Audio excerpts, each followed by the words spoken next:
Terilfil apa yang pernah kalian rasain waktu kalian ngedate sama gebetan? Asli gue juga pernah tuh punya pengalaman kayak gitu. Jadi gue kenalan sama cowok di Bumble. Nah pas ketemuan pertama tuh kita janjian sebenarnya di kafe. Jadi karena kita janjian di kafe nggak dijemput di rumah, gue berinisiatif lah untuk bawa kendaraan sendiri dan waktu itu tuh agak mendung-mendung gitu. Jadi gue prefer pakai mobil. Itu dia ngabarin kan kalau wah ternyata di sini hujan nih gitu. Terus kafenya tutup. Gimana ya? Dia bilang gitu kan.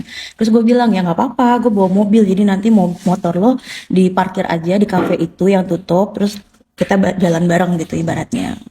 Udah nih kan ketemuan lah akhirnya dia masuk ke mobil gue dan gue yang nyetir waktu itu. Jadi kita akhirnya pindah ke kafe lain yang buka sambil perjalanan gue yang nyetir gitu lah ya. Karena itu kan mobil gue.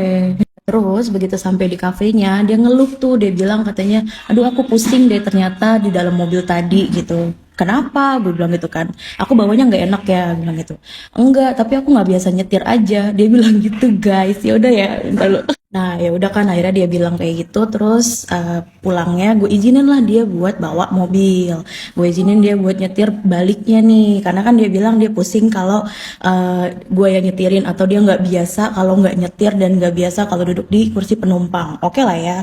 Nah dari cerita-cerita sebelumnya, sebelum kita ketemuan dia juga sering tuh kayak ngomongin tentang suka pergi-pergi pakai mobil gitu kan, jalan-jalan ke Jogja sendirian pakai mobil, pokoknya kayak gitu-gitu deh, kayak healing-healing kayak gitu. Terus dia juga pernah ngajakin gue buat city light ke Jakarta dari dalam mobil, terus menuju kayak ya gimana sih kayak gitu deh.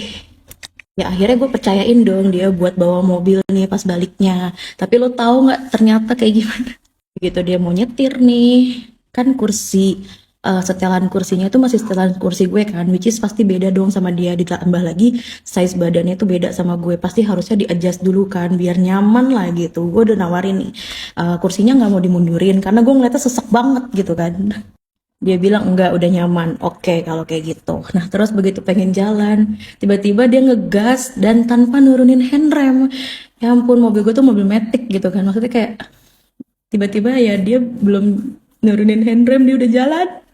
Oke lah mungkin lupa, jadi gue tuh yang inisiatif buat nurunin handrem. Terus abis itu pas begitu jalan ya kelihatan lah ya mana orang yang biasa bawa, mana yang memang dia baru belajar kayak gitu.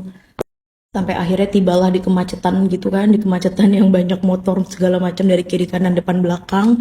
Dia panik dong dan bener-bener kayak yang dia nggak berani nyalip, dia nggak berani ngapa-ngapain, jadi cuma ngintil aja di belakang mobil. Dan akhirnya kita jalan dari Jonggol ke Cilengsi 1,5 jam.